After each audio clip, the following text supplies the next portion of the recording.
नमस्कार दोस्तों, मैं हूं श्याम सुंदर और आप देख रहे हैं मैं भी भारत।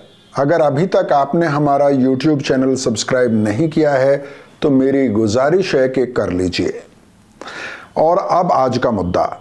आज हम बात करेंगे प्रधानमंत्री विशेष कमजोर जनजातीय समूह विकास मिशन यानी 24,000 करोड़ रुपए के जनमन कार्यक्रम की, जिसकी घोषणा प्रधानमंत्री नरेंद्र मोदी ने की है। 6 दिसंबर 2023 यानी संसद के वर्तमान शीतकालीन सत्र के दौरान राज्यसभा में प्रश्नकाल के दौरान जनजातीय कार्य मंत्री अर्जुन मुंडा ने इस कार्यक्रम पर विस्तार से बात भी की थी। एक सवाल के जवाब में जनजातीय कार्य मंत्रालय ने दावा किया है कि देश में विशेष रूप से पिछड़ी जनजातियों की जनसंख्या कम नहीं हुई है। यह जवाब मंत्रालय द्वारा पिछले साल संसद की स्थायी समिति को उपलब्ध कराए गए राज्यवार जनगणना आंकड़ों से अलग है। संसदीय कमेटी को दिए गए आंकड़ों में यह दिखाया गया था कि इस सदी के पहले दशक में कम से कम 9 राज्यों और केंद्र शासित प्रदेशों में इन आदिवासी समूहों की संख्या लगभग 40% गिरी थी। चलिए इस पूरे मसले को सिलसिलेवार तरीके से समझने की कोशिश करते हैं और सबसे पहले यही समझते हैं कि पीवीटीजी समूह कौन है और इन्हें पीवीटीजी क्यों कहा जाता है। आइए इस पर बात करते हैं। इस मुद्दे पर हम पहले भी विस्तार से चर्चा कर चुके हैं, इसलिए आज बेहद संक्षेप में इस मुद्दे पर बात करेंगे। तो आइए देखते हैं पीवीटीजी कौन है और इन्हें पीवीटीजी क्यों कहा जाता है। पहले जिन्हें आदिम जनजातीय समूह यानी प्रिमिटिव ट्राइबल ग्रुप्स कहा जाता था, उन समुदायों को अब पीवीटीजी कहा जाता है। पीवीटीजी माने विशेष रूप से पिछड़ी हुई जनजातियां। इस सूची में उन आदिवासी समुदायों को रखा गया है जिनकी संख्या में या तो ठहराव है या फिर उनकी जनसंख्या लगातार कम हो रही है। इसके अलावा खेती किसानी में जो समुदाय अभी भी निपुण नहीं हुए हैं, उन्हें भी इस सूची में रखा गया है। इसके अलावा आर्थिक पिछड़ापन, कम साक्षरता, मुख्य धारा से कटे रहना और दूर दराज के जंगल और पहाड़ के इलाकों में रहने वाले समुदायों को भी पीवीटीजी यानी विशेष रूप से पिछड़ी जनजाति माना गया है। भारत में कुल 75 आदिवासी समुदाय हैं जिन्हें इस सूची में शामिल किया गया है। ये 75 आदिवासी समुदाय देश के 18 राज्यों और केंद्र शासित प्रदेशों में रहते हैं। देश में पीवीटीजी समुदायों की संख्या ओडिशा में सबसे अधिक है, जहां पर 13 पीवीटीजी समुदाय निवास करते हैं। उसके बाद आंध्र प्रदेश में 12, फिर बिहार और झारखंड में 9, मध्य प्रदेश और छत्तीसगढ़ में 7, तमिलनाडु में 6 और केरल और गुजरात में 5-5 पीवीटीजी समुदाय रहते हैं।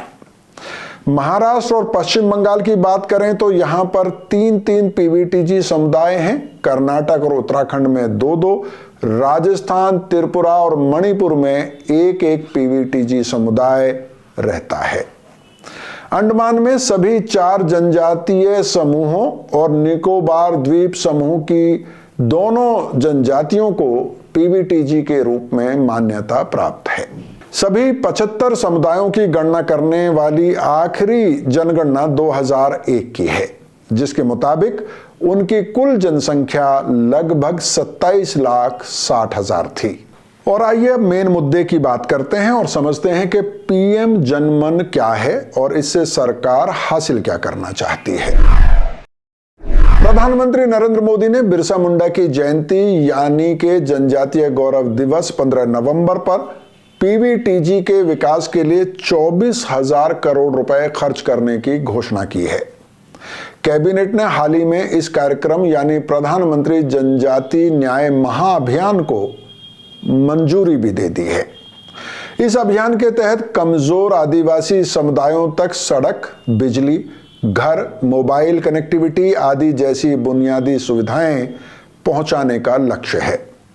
इस महाअभियान के बारे में जनजातीय कार्य मंत्री अर्जुन मुंडा ने संसद में विस्तार से जानकारी दी है। इस अभियान के सामने मौजूद चुनौतियों पर भी आगे बात करेंगे, पर पहले सुनते हैं कि संसद में अर्जुन मुंडा ने क्या कहा, क्या बताया। इस देश में पहली बार प्रधानमंत्री जनमन यानी प्रधानमंत्री जनजाति आदिवासी न्याय महाअभियान का 24,000 करोड़ से अधिक की धनराशि का गणनांकित करते हुए इस योजना को प्रारंभ करने का इसी वित्तीय वर्ष से प्रारंभ किया है। इस पैकेज की घोषणा से पहले बजट में वित्त मंत्री निर्मला सीतारमण ने घोषणा की थी कि एक पीएम पीवीटीजी विकास मिशन शुरू किया जाएगा, जिसके लिए सरकार 3 साल की अवधि में 15,000 करोड़ रुपए खर्च करने की योजना बना रही है। लेकिन जनजातीय कार्य मंत्रालय का अगर 2023-24 का बजट देखें तो इसमें पीवीटीजी के विकास के लिए उसे सिर्फ 256.14 करोड़ रुपए आवंटित किए गए हैं। तो फिर ये 15,000 करोड़ रुपए या फिर 24,000 करोड़ रुपए कहां से आएंगे और कौन इसको खर्च करेगा? सवाल पेचीदा और उलझा हुआ लगता है। आइए इसे भी समझने की कोशिश करते हैं। इस पैकेज यानी जनमन के लिए 29 नवंबर को केंद्रीय मंत्रिमंडल ने मंजूरी भी दे दी। मंत्रिमंडल ने 24,104 करोड़ रुपया इस महाअभियान के लिए उपलब्ध कराने को मंजूरी दी है, लेकिन इसमें केंद्र सरकार का हिस्सा 15,336 करोड़ ही होगा और 8,768 करोड़ यानी बाकी का पैसा संबंधित राज्य सरकारों को देना होगा। अब यह सवाल भी लाजमी है कि जब आदिवासियों के मंत्रालय यानी जनजातीय कार्य मंत्रालय को पीवीटीजी का बजट सिर्फ 256 करोड़ दिया गया है, तो फिर यह बाकी पैसा कहां से आएगा और कौन खर्च करेगा? दरअसल जनजातीय कार्य मंत्रालय के अलावा भारत सरकार के करीब 40 मंत्रालय ऐसे हैं जो आदिवासी इलाकों में खर्च करने के लिए अपने बजट का एक हिस्सा रखते हैं। यह शुरुआत साल 1972 में हुई, यानी 5वीं पंचवर्षीय योजना से ही टीएसपी यानी ट्राइबल सब प्लान के तहत यह व्यवस्था काम कर रही है। आजकल टीएसपी को एसटीसी यानी शेड्यूल्ड ट्राइब्स कंपोनेंट कहा जाता है। चौथी पंचवर्षीय योजना 1971-72 के समय में एक विशेषज्ञ समिति बनी थी और एससी दुबे के अध्यक्षता में, और बाद में एक रांची यूनिवर्सिटी के बहुत प्रख्यात एंथ्रोपोलॉजी के प्रोफेसर एलपी विद्यार्थी की अध्यक्षता में एक टास्क फोर्स की गठन की गई थी। और 5वीं पंचवर्षीय योजना में एक इस बात को देखा गया कि जिस तरीके से देश की पंचवर्षीय योजनाएं चल रही है और जिस तरीके से प्राथमिकताएं तय हो रही है, उसमें समस्त देश के जनजाति क्षेत्र पिछड़ रहे हैं।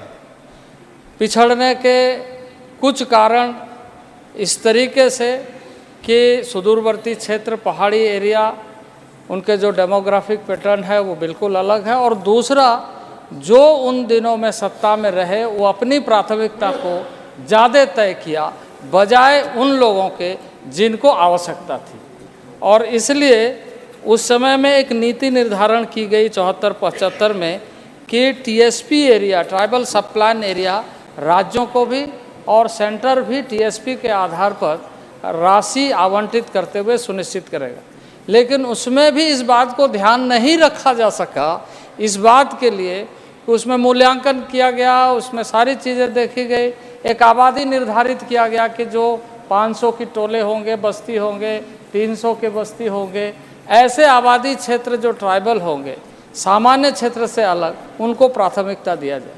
लेकिन मैं इस सदन में आपको बताना चाहता हूं कि जिन लोगों को आज लक्ष्य बनाकर जनमन योजना के तहत, पीएम जनमन योजना के तहत किया जा रहा है, उसमें वो 300-100 से भी कम, यानी जो पिछले 75 वर्ष में हमेशा पिछड़ते रहे, जिनकी आबादी 100 से कम है एक एक टोले में, पीवीटीजी टोले में, और वो अंडमान निकोबार से लेकर देश के विभिन्न राज्यों के 75 पीवीटीजी ग्रुप को इस योजना में सम्मिलित करते हुए यह सुनिश्चित किया गया है कि सामूहिक रूप से हमारे जो मंत्रालय हैं, 9 मंत्रालयों के माध्यम से उनके लिए जो मापदंड है उसको रिलैक्स करते हुए योजनाबद्ध तरीके से कि अमृत काल में हम वैसे गांव तक पहुँचे जहां आज़ादी के बाद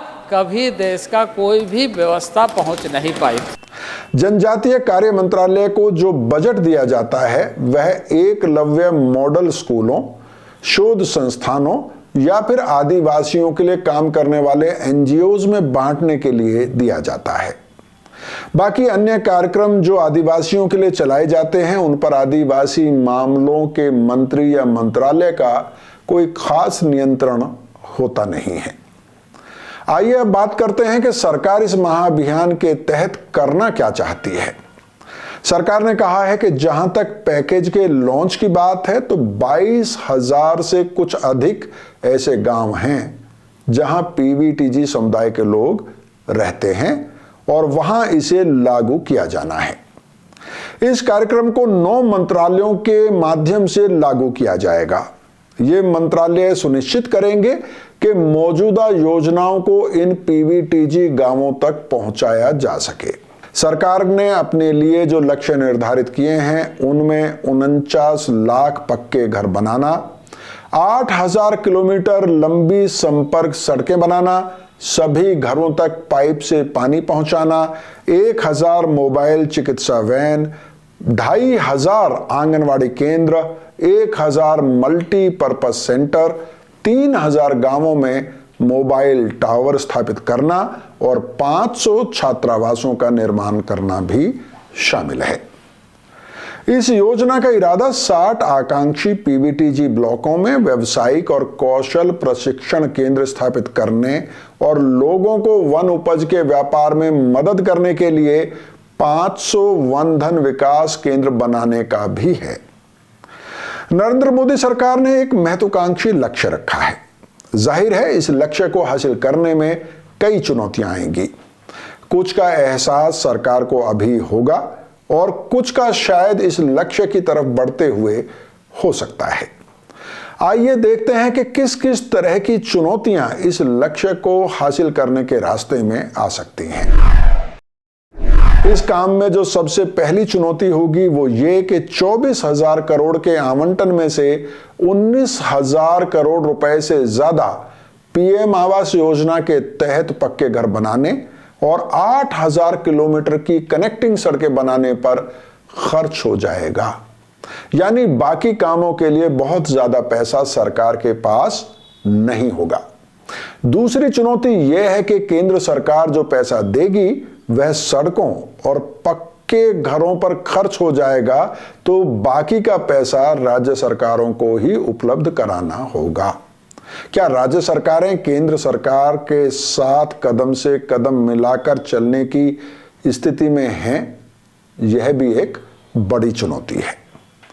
जनजातीय कार्य मंत्रालय के अधिकारियों के अनुसार इस महाअभियान की घोषणा के बाद से जनजातीय मामलों के मंत्रालय के अधिकारी 22,000 पीवीटीजी गांवों से संपर्क करने की कोशिश कर रहे हैं ताकि उनमें से प्रत्येक की जरूरत को समझा जा सके। गांवों की जरूरतों का आकलन करने के लिए कई अधिकारियों को दौरे पर भेज भी दिया गया है, लेकिन सरकार के पास अभी तक पीवीटीजी से जुड़ा कोई खास डेटा नहीं है। सच्चाई यही है। इस मामले में संसद की स्थायी समिति द्वारा पहले ही सरकार को चेताया गया था। इस महाअभियान को लागू करने में कई और चुनौतियां आएंगी जिन पर हम अपने अनुभव के आधार पर अभी से आपको बता सकते हैं। सरकार की तरफ से आदिवासियों के विकास पर खर्च किए जाने वाले पैसे के बड़े बड़े आंकड़े कैसे तैयार किए गए हैं, सरकार ने कैसे गुणा भाग करके यह आंकड़ा हम सबके सामने पेश किया है, यह भी बताना कोई बहुत मुश्किल काम नहीं है। यह भी बताया जा सकता है कि पहले की सरकारों में भी 40 मंत्रालयों में आदिवासी बजट का प्रावधान किया जाता था, इसलिए इसमें कोई नई बात बिल्कुल भी नहीं है। लेकिन इसके बावजूद एक बड़ा फर्क जो दिखाई देता है वो ये है कि जिस तरह से प्राइम मिनिस्टर नरेंद्र मोदी लगातार आदिवासी विकास की बातें कर रहे हैं और अपनी सरकार के मंत्रालयों को पुश कर रहे हैं, उससे फर्क पड़ता है। इसके अलावा राष्ट्रपति द्रौपदी मुर्मू जिस तरह से पीवीटीजी समुदायों की स्थिति में रुचि ले रही हैं, उससे भी एक उम्मीद बनती है।